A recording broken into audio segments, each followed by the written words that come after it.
Hey hello, welcome to this channel. आज जिस topic पे हम बात करने वाले हैं वो है ट्राइगोनोमेट्री। हम इसकी हिस्ट्री के बारे में बात करेंगे कि आखिर ये ट्राइगोनोमेट्री की जो हिस्ट्री है ये कहाँ से ट्रेस होती है। उसके बाद हम थोड़ी सी बात जो है वो हम पाइथागोरस थ्योरम पे भी बात करेंगे ताकि हम एक बेस बना सकें आगे जाके जो हम पढ़ने वाले होंगे ट्राइगोनोमेट्री के बारे में। तो स्टार्ट करते हैं इसकी हिस्ट्री को लेके। सबसे पहले हम जब देखते हैं ट्राइगोनोमेट्री, ये जो वर्ड ट्राइगोनोमेट्री है ये एक ग्रीक वर्ड है जिसका जो मतलब है दैट्स ट्राई। ट्राई तो सबको पता होता है, tri means three, gon means sides and metron means measure. तो जब भी हम ऐसी फिगर के बारे में बात करेंगे जिसकी थ्री साइड्स हो, ट्राइंगल्स की बात करेंगे। जब हम इसकी हिस्ट्री के बारे में बात करें तो इसकी जो हिस्ट्री ट्रेस की गई दैट्स 4000 ईयर्स एगो, और ये रिसर्च भी रिसेंटली हुआ, दैट वाज इन 2017। और मेसोपोटामस पीरियड जो था या मेसोपोटामिया था जो था, इंडस वैली सिविलाइजेशन जब थी उस टाइम पे हमने देखा ट्राइगोनोमेट्री का यूज हुआ था।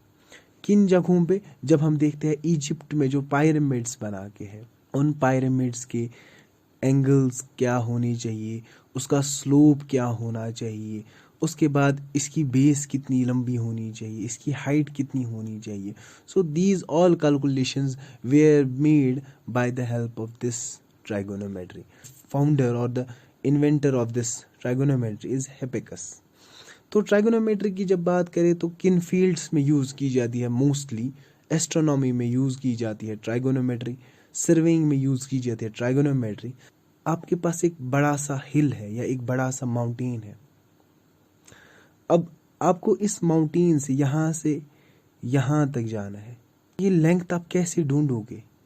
तो इस लेंथ को कैलकुलेट करने के लिए या टू चेक या to calculate the height of this mountain, तो इन चीज़ों के लिए यूज़ की जाती है ट्राइगोनोमेट्री। एक सेल पाया गया, एक टैबलेट पाया गया था इराक में, जो आज का इराक है, बहुत टाइम पहले इन 19, इसका नाम जो है वो पड़ा था प्लिम्पटॉन।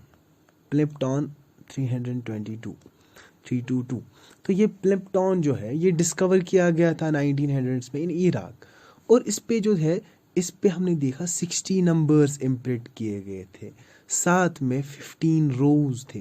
तो बहुत टाइम लगा था इस टैबलेट को समझने में, पहचानने में कि आखिर ये टैबलेट किस बारे में है और इस टैबलेट पे आखिर ऐसा क्या इम्प्रिंट, ये जो आप देख रहे हैं इस पे प्रिंट्स जो बना के हैं, आखिर ये प्रिंट्स है क्या। तो फिर फाइनली हमारे पास दो साइंटिस्ट ऐसे आ गए जिनका नाम नॉर्मल जे विलबर्ग था और डॉक्टर मैन्सफील्ड था। इन्होंने अपनी एक रिसर्च लिखी थी एक जर्नल में जिसका नाम था हिस्टोरिया मैथमेटिका।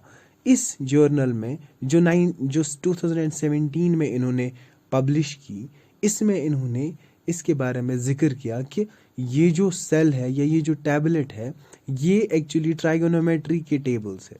और इसमें जो है ये 60 जो नंबर्स थे ये हमारे पास टेबल्स थे जिनमें वैल्यूज़ लिखे गए थे जो यूज़ किए गए थे फॉर द मैन्युफैक्चर या फॉर द कंस्ट्रक्शन।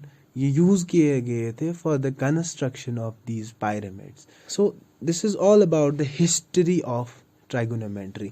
इस चैप्टर के बाद जो आपका दूसरा चैप्टर है that is some applications of trigonometry. तो आप इन सम एप्लीकेशंस ऑफ ट्राइगोनोमेट्री में भी आप देखेंगे कि आखिर इसकी एप्लीकेशंस हम कैसे यूज़ करते हैं to find different things in different scenarios. तो अब बात करते हैं पाइथागोरस थ्योरम की। तो देखते हैं पाइथागोरस थ्योरम हमें क्या बोलती है और पाइथागोरस थ्योरम में क्या कहा गया। तो पाइथागोरस ने क्या बोला? उन्होंने बोला कि अगर आपके पास एक राइट एंगल ट्रायंगल है, इस राइट एंगल ट्रायंगल में जो हाइपोटेन्यूज, अब हाइपोटेन्यूज किसको बोलते हैं? हाइपोटेन्यूज द लॉन्गेस्ट साइड, जो सबसे लंबा साइड हो हमारे ट्रायंगल में उसको हम हाइपोटेन्यूज कहते हैं एक तरीके से।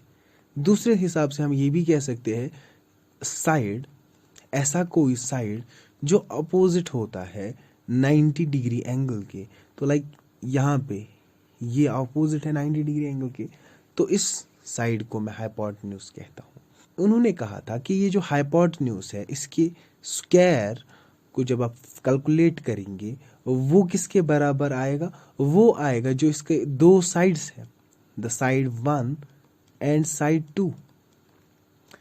इन साइड 1 और साइड 2 को स्क्वायर जब आप करोगे और ऐड करोगे, ये जो यहाँ पे वैल्यू आएगा that will be equal to this hypotenuse. ये जो हाइपोटेन्यूज है जब आप इसका स्क्वायर करोगे जो वहाँ पे वैल्यू आएगा वो बराबर होगा इसके जो बाकी दो साइड्स है उनके स्क्वायर के बराबर। हम यहाँ पे इसी ट्रायंगल में ये वाला साइड जो है वो हम 5 के बराबर लेते हैं, यहाँ पे हम 3 ले लेते हैं। I am suppose to find this value x। So now Pythagoras ने जो बोला, उन्होंने कहा दैट हाइपोटेन्यूज स्क्वायर किसके बराबर होगा, side 1 square plus side 2 square. तो हाइपोटेन्यूज का वैल्यू क्या है, hypotenuse means the longest side और the side opposite to this angle, तो वो 5 है, तो 5 square is equal to side 1, you can take any of the sides. देखते हैं साइड 1 को सपोज मैं x ले लेता हूं, x square plus s2 that's 3 square. Okay, 5 square is equal 25 and ये मैं यहां ले लेता हूं that's 3 square is equal x square. तो 25 माइनस 3 स्क्वायर का मतलब 9 is equal to x and 25 minus 9 is equal to 16, तो square root is equal to x square and under root. अब ये और ये ऐसे खत्म हो जाता है। ये तो एक्चुअली मैथमेटिक्स लैंग्वेज में है, बट जब हम नॉर्मल लैंग्वेज में इसको लिखते हैं या आम तौर पे जब लिखते हैं तो हम सीधे इसको x लिखते हैं, विच मीन्स कि जो यहाँ पे स्क्वायर है वो इधर ट्रांसपोज हो गया, अंडर रूट बन गया।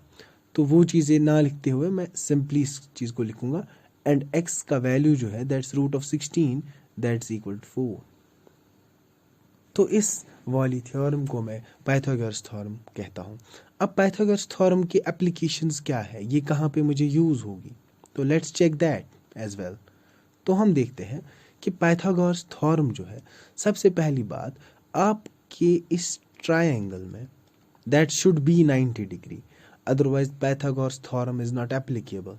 जब आप ढूंढने की कोशिश करेंगे एनी ऑफ द 3 साइड्स, कोई भी एक साइड इन 3 साइड्स में जब आप कैलकुलेट करना चाहोगे, बट कंडीशन एक है कि 2 must be given.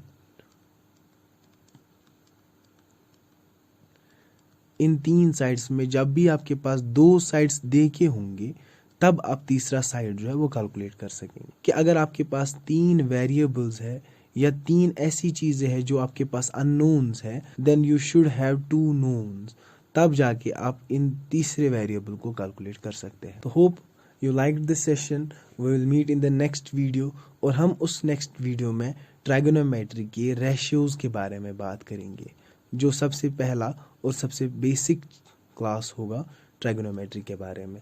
Hope you like this session, thank you very much.